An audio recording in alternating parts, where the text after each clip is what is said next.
Justiça económica, já ouviu falar? Olha, é daquelas coisas mais importantes para as quais os investidores olham, e com razão. Por exemplo, vamos descobrir no programa de hoje que quanto mais leis o Estado faz, mais se agrava os processos de decisão em relação a conflitos empresariais. Venha daí. Então seja muito bem-vindo a mais uma edição do Business Watch. O Business Watch é um programa aqui do canal A Cor do Dinheiro, onde nós procuramos analisar as questões estruturais da economia, e neste caso da economia portuguesa. Como sabe, temos tratado aqui temas como produtividade, temas como a fiscalidade, e hoje vamos tratar de outro assunto que normalmente é subestimado quando falamos de empresas, mas que assume uma importância muito grande quando estamos a falar, nomeadamente, de investimento estrangeiro. Porque quando as empresas estrangeiras procuram investir em Portugal, uma das primeiras preocupações é a fiscalidade, mas não só. É os custos de contexto, mas sobretudo a justiça. Adivinhou? A justiça económica vai ser o tema do programa de hoje. Carlos Tavares, porquê é que trouxemos isto hoje à colação? Precisamente pelo que disse, porque quando um investidor estrangeiro e também um investidor nacional, sim, vamos convir, mas quando em particular olham para diferentes destinos alternativos do seu investimento, procuram saber o que é que acontece, por exemplo, se o investimento correr menos bem e eles tiveram que lidar com um processo de recuperação da empresa ou de insolvência. Procuram saber se é fácil ou difícil e quanto tempo demora a cobrar uma dívida ou executar um contrato, se for necessário ir para a justiça.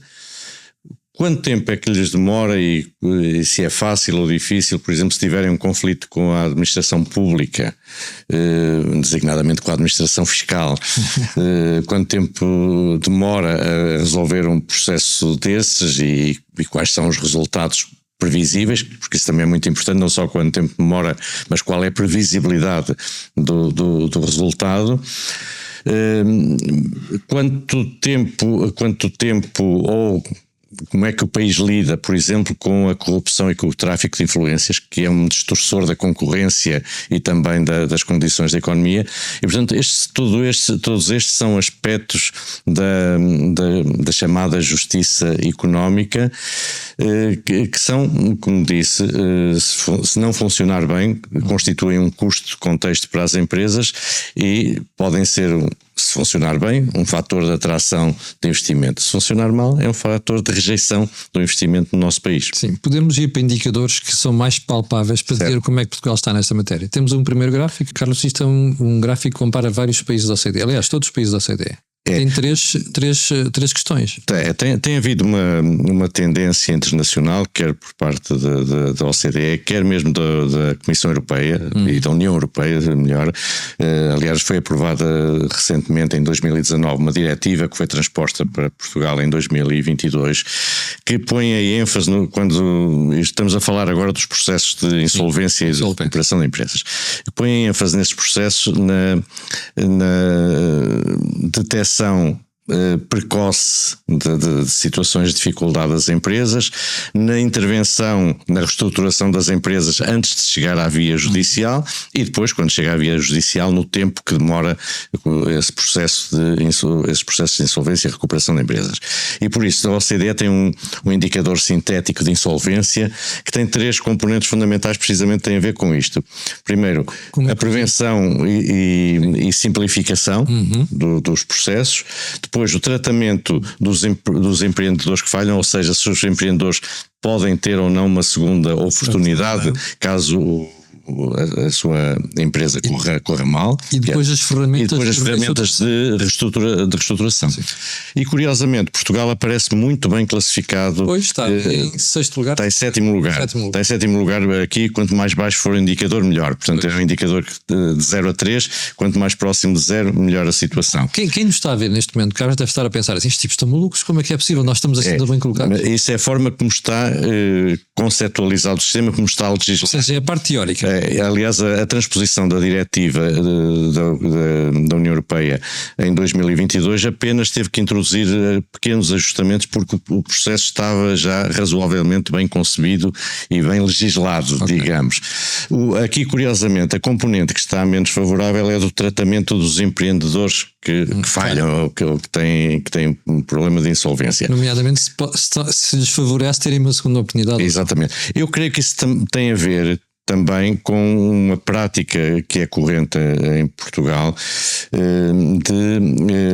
da banca, designadamente, de exigir aos empresários, sobretudo os pequenos e médios empresários, as garantias pessoais, os chamados avalos. Do próprio e às vezes da família. Sim. E tudo isso.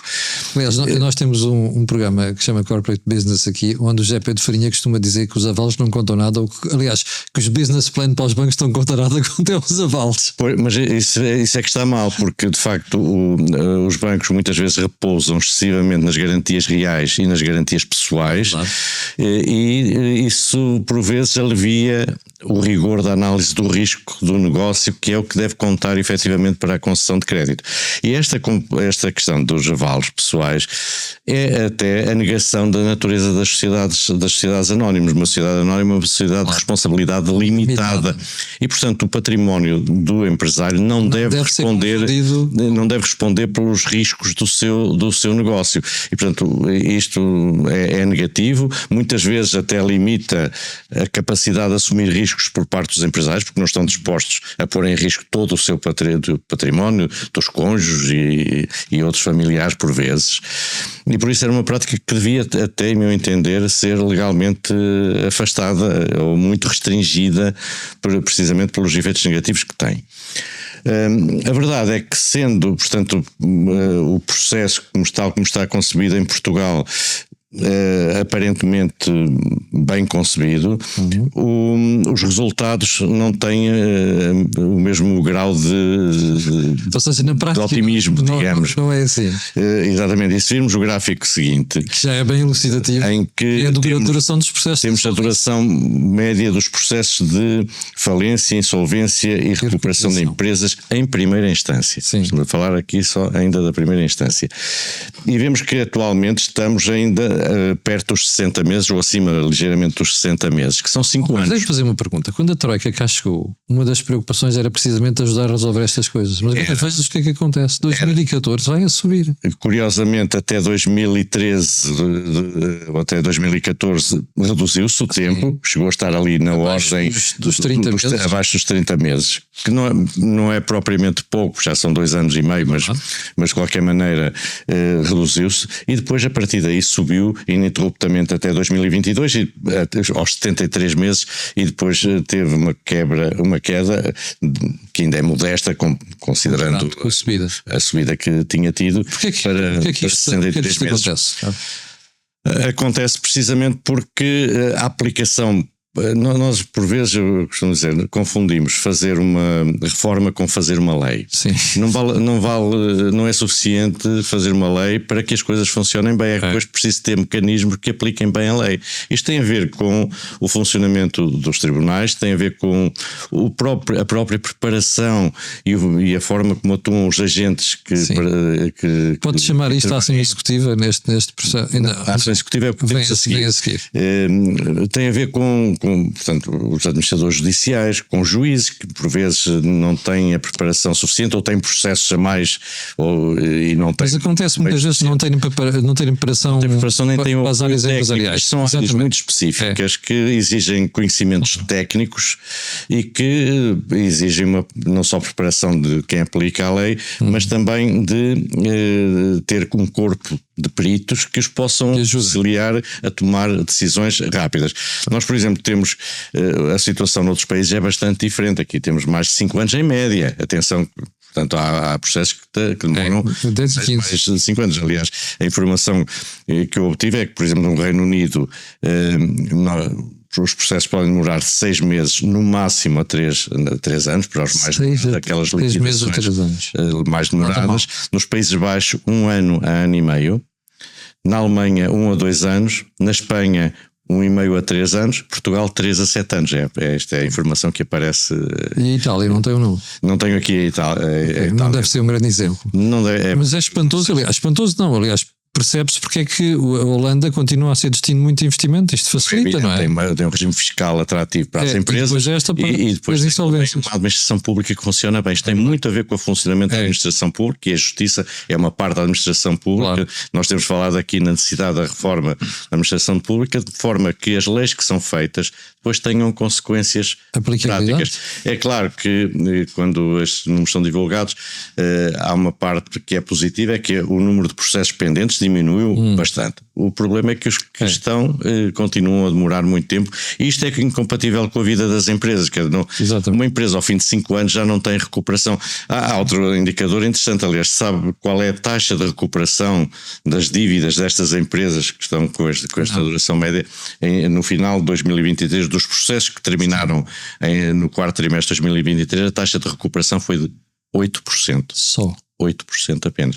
O que significa que neste tempo perdem-se os ativos, perdem-se os empregos, perde-se o valor que a empresa tem. Muitas vezes as empresas entram em situação de insolvência por simples erros de financiamento. E muitas vezes ainda têm, e isso é que faz falta também, e também já falámos disso, é a existência de mecanismos, os tais mecanismos de reestruturação das empresas, entidades que peguem nas empresas. Por exemplo, há muitos países onde há empresas de recuperação de créditos que tentam recuperar as empresas antes delas entrarem numa situação de insolvência ou entrar no processo judicial. Nós tivemos um exemplo disso que há muitos anos, foi a Finangest, que estava ligada ao Banco de Portugal. Hoje já não seria possível haver uma empresa de recuperação de créditos ligada ao Banco de Portugal, mas que tinha precisamente por objeto comprar créditos mal parados que estavam nos bancos e tentar recuperar. Esse tipo de entidades nunca mais apareceu cá, e em substituição disso, o que é que os bancos têm feito? Porque acumularam um estoque de crédito mal parado muito elevado em determinada altura, e depois foram pressionados pela regulação a reduzir rapidamente. E o que é que têm feito? É vender carteiras de crédito no mercado a entidades especializadas de facto na recuperação, mas não pela via da recuperação das empresas, mas normalmente pela via do acionamento judicial da recuperação. E lá vão entupir de novo o processo judicial, e no final resta muito pouco. Essas carteiras são vendidas com descontos muito significativos, com preços relativamente baixos, e portanto as empresas de recuperação, esse tipo de empresas, a preocupação deles é recuperar o dinheiro que investiram nesses créditos com algum lucro, sem preocupação de salvar as empresas. Claro. E isso, portanto, o efeito até é nocivo. O efeito é exatamente, aliás, o problema aqui é precisamente, nós vimos numa das últimas sessões que nós temos uma quantidade significativa de empresas que têm capitais próprios negativos ou capitalização insuficiente, que se arrastam no mercado, mesmo com estes tempos. Há empresas que se vão arrastar no mercado, deixam de pagar ao Estado ao impostos, deixam de pagar a Segurança Social e arrastam-se 5, 6 anos, se for o caso, competindo no mercado, apesar de tudo concorrendo no mercado com outras que são mais produtivas, que cumprem os seus deveres perante o fisco e a Segurança Social, e no fim acabam por desaparecer, mas passados muitos anos, perdendo-se o valor dos seus ativos e o valor dessas empresas. Carlos, temos o gráfico seguinte então à ação executiva, também é bem executivo. Tem precisamente a ver com isto era ainda aquela informação das empresas que têm capitais próprios negativos, que têm resultados negativos e que permanecem longo tempo no mercado, competindo com as mais produtivas e cumpridoras. Isso no fundo são empresas aqui. A ação executiva tem a ver com a execução de contratos. Portanto, quando há um problema entre empresas, normalmente de execução de um contrato ou de execução de uma dívida, não é? Quanto tempo é que isso demora? E mais uma vez temos ali... Azul temos a duração média. Temos a duração média. E a verde é a percentagem de processos cuja duração é superior a 5 anos. Que teve, exatamente, a verde ainda temos hoje, chegámos a ter mais de 35% dos casos dos processos que duravam mais de 5 anos. Sim. Agora reduziu-se, está em 22. Mesmo assim é muito. Mesmo assim, termos 22% dos processos que duram mais de 5 anos é muito. Mas o curioso desta questão é que eu recordo-me quando estive no Ministério da Economia em 2003, um dos objetivos que estavam num programa que nós aprovámos na altura, que se chamava Programa para a Produtividade e Crescimento da Economia, era a reforma da ação executiva, tentando melhorar e reduzir os tempos de execução dos contratos. Nessa altura, o tempo médio estava nos 27 meses. 27 meses, e nós achávamos muito, porque ter mais de 2 anos para executar um contrato, para recuperar uma dívida, é muito tempo e prejudica a vida das empresas. Prejudica e perde-se valor. Sim. Muitas vezes a recuperação. Então aprovou-se uma reforma da ação executiva no governo do Durão Barroso, que tinha todos os princípios certos. Ainda estive a rever, desde a simplificação, introduziu o princípio da tramitação eletrónica dos processos, de retirar tanto quanto possível este processo da esfera judicial, portanto limitar a obrigatoriedade da intervenção do juiz. Introduziu-se na altura a figura do solicitador de execução para tentar agilizar estes processos. O resultado, todavia, não foi esse, e vemos que ali em 2007, portanto alguns anos depois, já estávamos, em vez dos 27 meses, estávamos já próximo dos 40 meses na duração média destes processos. Podemos dizer que cada vez se faz uma lei nesta área? Não, em 2008 fez-se outra lei, uma outra reforma da ação executiva. Os princípios não eram muito diferentes, apenas se alargou a possibilidade, deixaram de ser solicitadores de execução, passaram a ser agentes de execução. Sim. Que podiam ser solicitadores ou advogados. Reforçou-se o princípio da tramitação eletrónica e mais, como às vezes acontece, criou-se uma comissão que foi a Comissão para a Eficácia das Execuções, que é uma comissão, a ideia não é má, de supervisão da atividade desses agentes de execução. Sim, Carlos, mas porquê que a partir de 2014 isto começa tudo a subir outra vez? Mesmo depois de 2008 voltou a subir. Subiu, depois baixou um bocadinho, mas voltou a subir até 2013. Então 2013 fez-se outra lei. Fez-se outra lei em Portanto, há aqui mesmo uma correlação causa e efeito. É fazer uma lei e aumentar a duração dos... Não, significa que, mais uma vez, quando se faz uma lei, e depois de 2013 ainda houve umas portarias até 2018 que foram introduzindo, mas os tempos foram sempre aumentando. Mais uma vez, é verdade que os processos pendentes diminuíram, mas os tempos médios continuaram a aumentar até 2021, depois tem uma redução. Mesmo assim, 2023 ainda estamos nos 40 meses, ou seja, voltamos à situação de 2007. Estamos iguais a várias leis e regulamentos depois voltamos à situação de 2007 em termos de tempo médio. E isto é de facto digamos, uma publicidade má para o nosso país, porque dá a ideia de que se houver um problema de execução de um contrato, não sempre problema, as pessoas podem ter que esperar 2 anos. Mais uma vez, por exemplo, na Alemanha e nos Países Baixos temos tempos que são muito mais baixos. Por exemplo, na Alemanha temos mais uma vez 6 meses a ano e meio, e nos Países Baixos 6 meses a 1 ano. Não é? Faz toda a diferença. Que é o que faz de qualquer maneira sentido. Aliás, o gráfico seguinte ainda tem a ver com isso. Sim. Que é o indicador. Vamos pedir à Regiba pôr no ar. Que é o indicador do Banco Mundial. Eu tenho aqui tempo de enforcement, não há uma palavra portuguesa que traduza bem o enforcement, mas é o tempo de execução. Sim, da aplicação de um contrato. Portugal está com 50 e Portugal, isto é um score, portanto é uma nota que vai de 0 a 100. Portugal está com 48%, portanto é negativa, não é? E há países ali como a Áustria, a Dinamarca, que andam entre os 70% e os 80%, a Alemanha, a própria Espanha anda próxima dos 70%, a Holanda, mais uma vez a Holanda, não é? Sim, a Suécia nos 70%, a Grã-Bretanha mantenha nos 75%. Mal, há bocadinho falou na Itália, a Itália, que é o pior aqui, é a pior nota destes países que aqui estamos, não estão cá todos, mas é a pior nota. Mas até a República Checa tem mais de 50%, tem positiva, tem nota positiva. E portanto, os investidores estrangeiros olham para isto, de facto. E assustam-se. E quando procuram um destino de investimento, entre um país que lhes demora 3, 4 anos a cobrar uma dívida e um país que demora 6 meses a 1 ano, a decisão é fácil. A decisão, isso pesa na decisão. Se isso juntarem outros argumentos, como das políticas fiscais. Se lhe perguntassem assim, quais são as 3 medidas que resolveriam isto que a Carlos diz?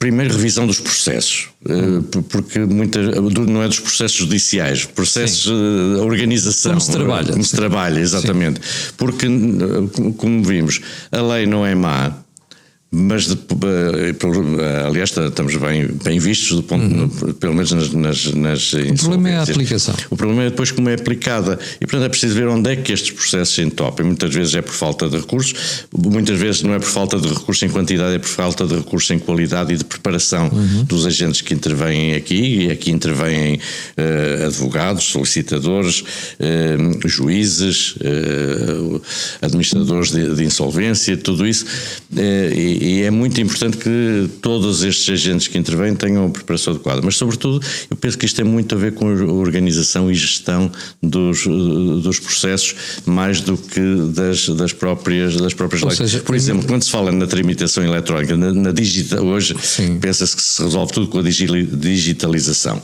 A digitalização só melhora significativamente as coisas se os processos que estão por trás forem melhores, se a organização for melhor, porque senão quando se digitaliza burocracia em papel, portanto fica a digitalização, fica a burocracia digitalizada em vez de burocracia empapelada. Isso muitas vezes pode simplificar alguma coisa, mas não resolve o problema.